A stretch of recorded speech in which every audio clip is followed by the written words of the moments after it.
warahmatullahi wabarakatuh. Waalaikumsalam warahmatullahi wabarakatuh.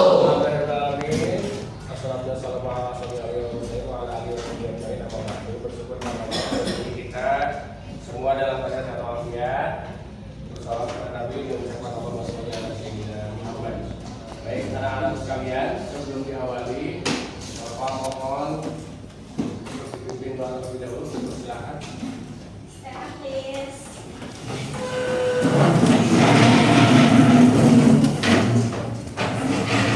Our teacher.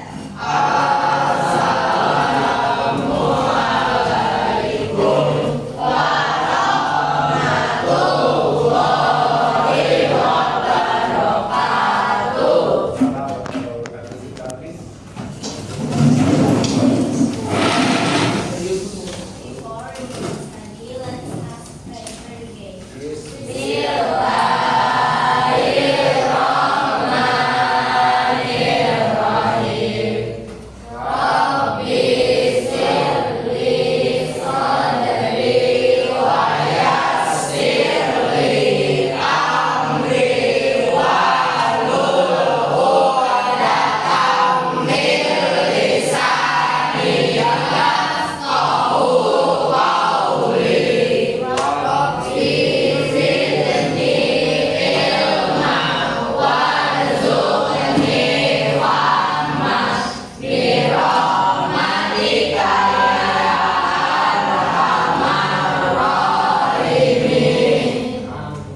Baik, terima kasih Ian sudah memberikan arahan pada pagi hari ini. Mudah-mudahan belajar kita mendapatkan ilmu yang bermanfaat. Yang tidak masuk tadi siapa aja? Ali, Christian, dan Afi. Kita doakan mudah-mudahan mereka dalam keadaan walafiat. Baik anak-anakku sekalian, apa yang ingin dicapai dari kegiatan pembelajaran tentang sampah bertanggung jawab itu adalah pertama, diharapkan kalian bisa menunjukkan rasa syukur, ya, ini sebagai bagian dari dimensi profil pelajaran Pancasila, yaitu beriman, bertakwa, bertakwa yang Maha Esa, berakhlak mulia. Kemudian yang kedua, dimensi yang dimunculkan itu bergotong royong. Bagaimana kalian bergotong royong, ya, menyelesaikan tindakan, bekerja sama dengan teman-teman yang lain, bagaimana menyelesaikan masalah. Kemudian kepedulian, tanggap terhadap lingkungan sosial, bahwa kita hidup dalam sebuah lingkungan sosial, maka harus peduli dengan lingkungan yang ada. Kita mau hidup dalam keadaan kondisinya bersih. Kemudian kreatif, jadi diharapkan nanti kalian menghasilkan solusi alternatif. Ini sampah mau diapakan, mau dibagaimanakan? Kalau setiap hari kita memproduksi sampah terus menerus. Kemudian akhlak kepada alam atau menjaga alam sekitar. Bagaimana kita bisa menjaga alam sekitar dengan perbuatan kita, itu termasuk akhlak kita terhadap alam. Ya sekalian, pada kesempatan hari ini kita akan mempelajari mengenai pentingnya pengelolaan sampah. Temanya adalah sampahku adalah tanggung jawabku. Ya, sampahku adalah tanggung jawabku. Tujuannya bagaimana kita menunjukkan rasa syukur dengan inisiatif mengatasi permasalahan lingkungan yang ada. Menyatukan tindakan, memberikan semangat, berkontribusi serta menciptakan solusi alternatif melalui adaptasi gagasan untuk mencapai tujuan bersama dalam lingkungan sosial yang responsif dan sesuai dengan kebutuhan masyarakat. Alurnya yang pertama, kita akan belajar untuk mengidentifikasi atau mengenali masalah yang berkaitan dengan sampah. Di sekolah kita ada masalah nggak sih dengan sampah? Ya. Kita akan coba lihat nanti video yang berkaitan dengan sampah. Kemudian kita akan bagaimana cara yang kedua, kita menemukan masalahnya, mengelompokkan masalahnya dan menemukan ide gagasan bagaimana mengatasi masalah itu. Yang ketiga, refleksi. Yang ketiga, refleksi dan cepat refleksi. Kelima, tindak lanjut. Aksinya ini untuk melatih diri kita, memulai dari diri, menyelesaikan masalah, kemudian berkreasi. Sampahku tanggung jawab. Artinya setiap kita punya tanggung jawab terhadap sampah yang kita punya. Jajan di kantin ada sampahnya, berarti kita wajib menyelesaikan masalah itu. Minimalnya paling kecil, paling sedikit itu kita membuang sampah pada tempat. Baik, kita lihat ini ada tayangan terkait sampah yang selalu ada dalam kehidupan kita. Mohon disimak dengan baik ya, Mata.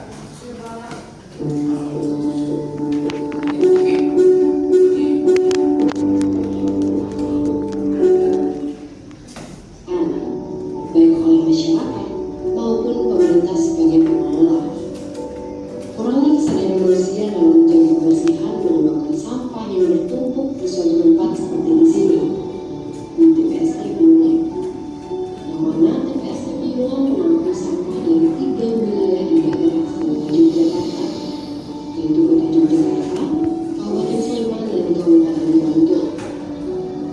Menurut Dinas Lingkungan Hidup dan Kehutanan, tiap harinya sekitar lebih dari 400 ton sampah ditumpahkan ke TPST Piungan. Dulunya TPST ini, tempat sampah Piungan ini, dulunya ini sebagai pemukiman penduduk dan persawahan. Nah, lalu oleh pemerintah ya itu karena mau digunakan sebagai tempat sampah sehingga warga masyarakat yang berdomisili atau tempat itu diganti atau ditukar tanah-tanah yang di luar TPST ini ya. Dan sawah-sawah yang juga ada di sini juga diganti di tanah yang lainnya.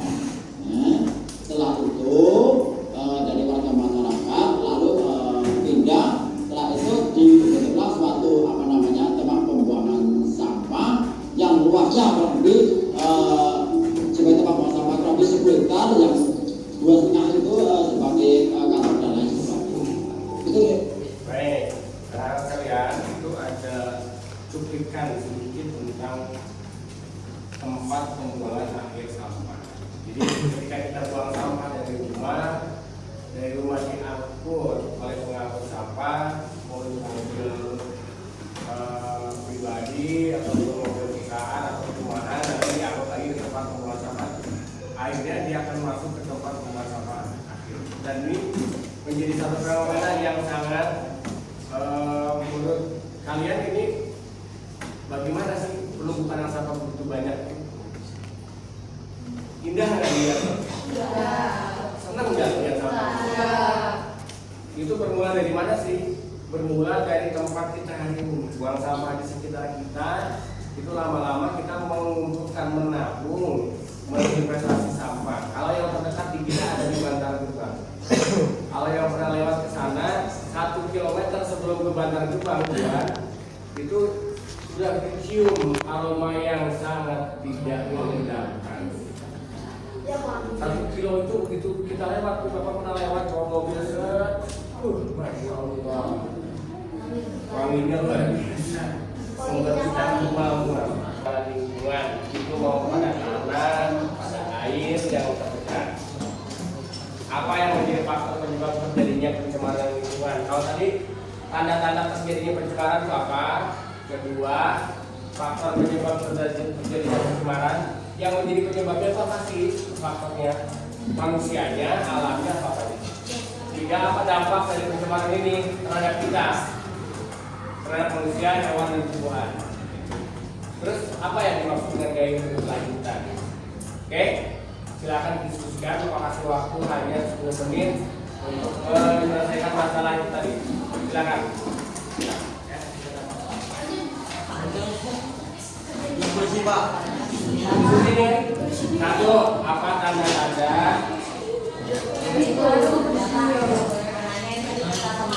Hidup aja. Apa aja boleh.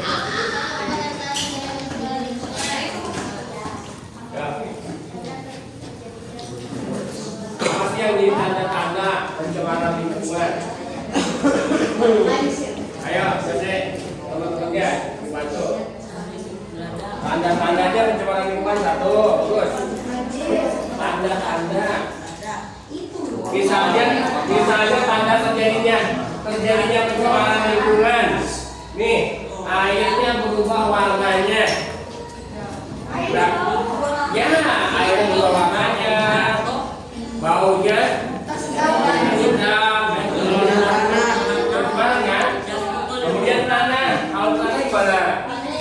Tanah juga subur, gitu ya. yang menjadi penyebab. Berarti kan kenapa tadi tanahnya B?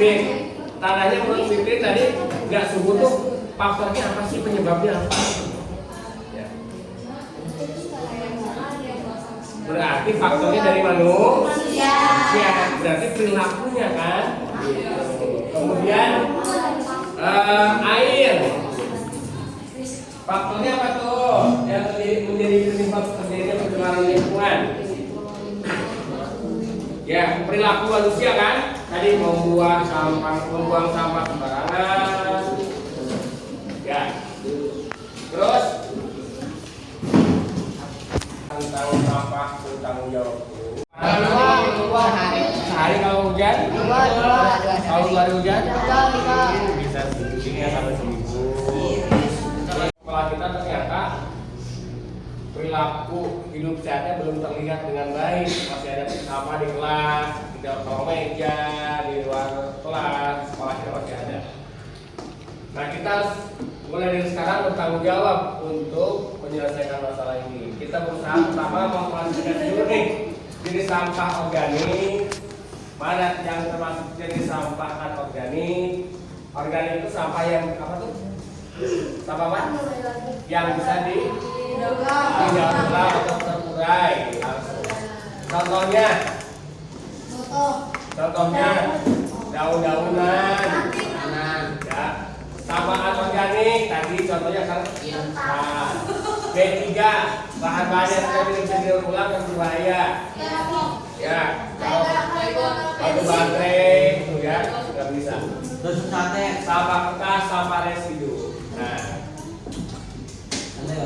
di sekolah kita tadi paling banyak ditemukan dua sampah, yaitu organik dan anorganik. Nah, sekarang bagaimana tugas kita menyelesaikan persoalan ini supaya hidup kita bisa jadi sehat dan berkelanjutan.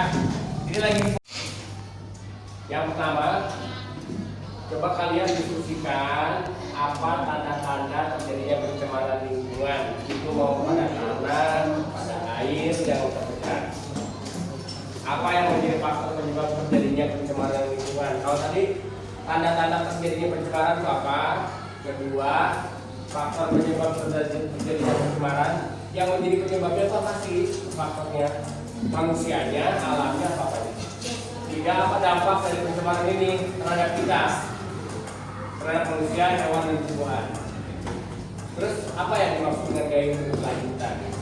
Oke, silakan diskusikan. Saya kasih waktu hanya 10 menit untuk menyelesaikan masalah itu tadi. Silakan. Diskusi Pak. Diskusi ini. Satu, apa tanda-tanda?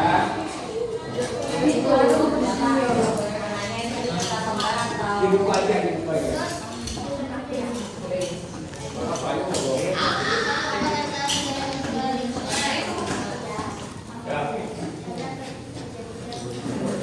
Apa sih yang jadi tanda-tanda pencemaran lingkungan?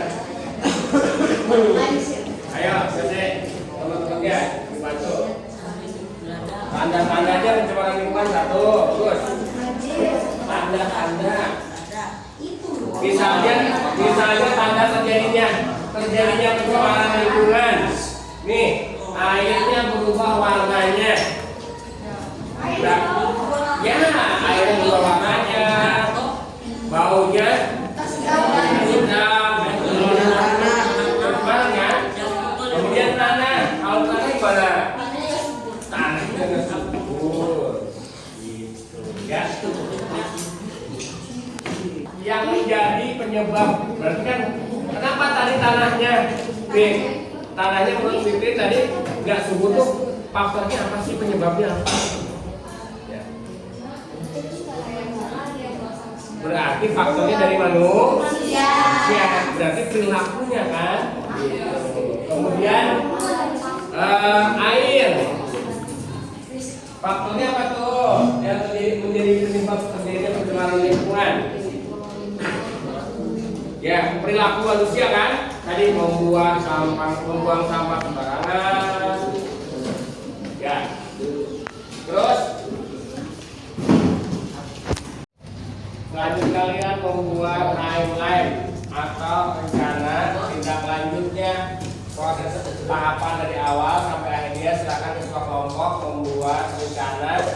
dari awalnya ngapain dulu, kapan, kemudian proses seperti apa, endingnya bagaimana. Silakan kita kelompok membuat timeline kerjasama dengan anggota kelompoknya. Terima kasih. Baik. Kalau itu bahan bahan ya. Boleh ya. Dipotong. Setelah dipotong, dicampurin sama bakteri. Berapa lama? Hari itu 20 hari. 3 bulan lagi. 2 hari dulu dong campuran obat sama itu ya kan? Kasih obat, kasih hasil ya. Kamu bukan ngumpulin sampah berapa lama?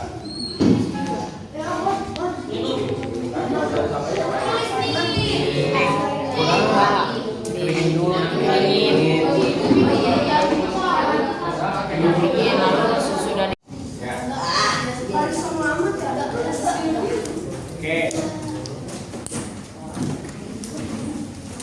Waktunya bisa sehari, bisa seminggu, misalnya 20 sama kan nggak mungkin selesai 1 hari. Untuk mengatasi masalah kapan dan apa yang harus dilakukan? Mengatasi masalahnya kapan? Ayo.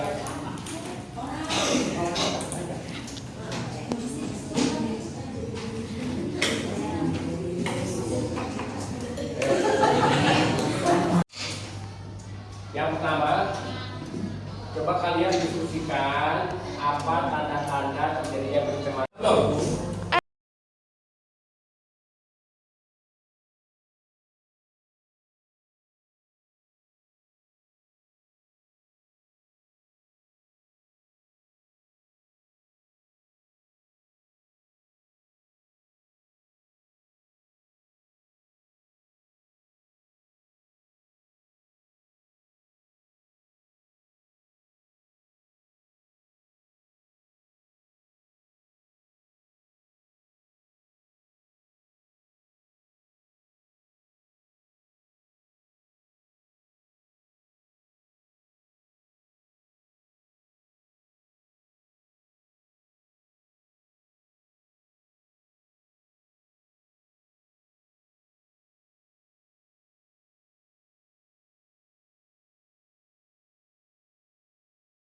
Ya. Oke. Waktunya bisa sehari, bisa seminggu, misalnya 20 sama kan nggak mungkin selesai 1 hari. 3 bulan lagi. 2 hari dulu dong campuran obat sama itu ya kan? Kasih obat, kasih hasil ya. Kamu bukan ngumpulin sampah berapa lama?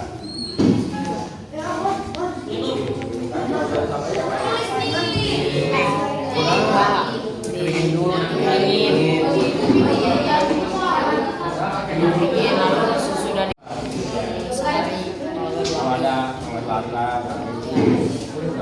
Dari awal kita membahas tentang sampah bertanggung jawab itu, kalian sudah berusaha mencari sebuah solusi dari mulai mengumpulkan sampah kering, organik, sampai dengan diolah menjadi kompos, ya. Nah, memang butuh waktu yang cukup lama untuk membuat kompos, kurang lebih 3 bulan. Tapi proses ini paling tidak kita harus lakukan untuk mengatasi masalah sampah yang di sekolah. Baik, sebagai bahan refleksi pada kegiatan kita pada pembelajaran ini, pertama bahwa sampah itu selalu ada di sekitar kita. Karena setiap makanan yang kita beli itu dia mengandung sampah, ya, terutama makanan-makanan dengan kemasan. Maka ketika kita membeli makanan, kita sekaligus membeli sampahnya, karena tidak dimakan kemasannya. Nah, ini jadi persoalan yang harus diselesaikan. Jadi kedepannya bagaimana cara kita mengatasi masalah ini? Sekolah kita nanti akan mewajibkan untuk kembali penggunaan kematol tempat makan dan botol yang dibawa dari rumah. Nantinya akan mengurangi banyak sampah di sekolah. Apa hambatan yang paling besar dalam kegiatan pembelajaran hari ini? Tidak ada. Baik, kalau tidak ada, Pak ini cukupkan sekian. Terima kasih. Mudah-mudahan kegiatan pembelajaran kita akan lebih bermanfaat. Next, pertemuan berikutnya kita akan membahas mengenai materi apa? Materi agama.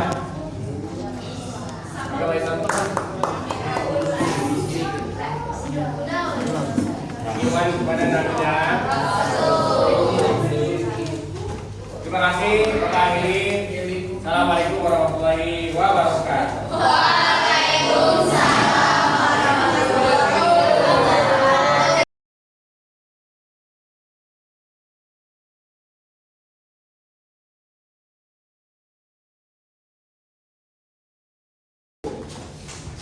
Kalian sudah berusaha mencari sebuah solusi dari mulai mengumpulkan sampah kering, organik, sampai dengan diolah menjadi kompos, ya.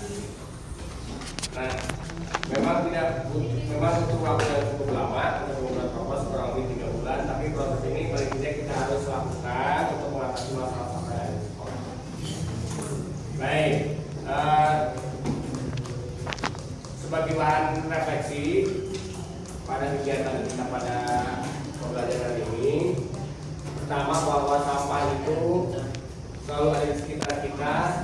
Karena setiap makanan yang kita beli itu dia mengandung sampah, ya, terutama makanan-makanan dengan kemasan.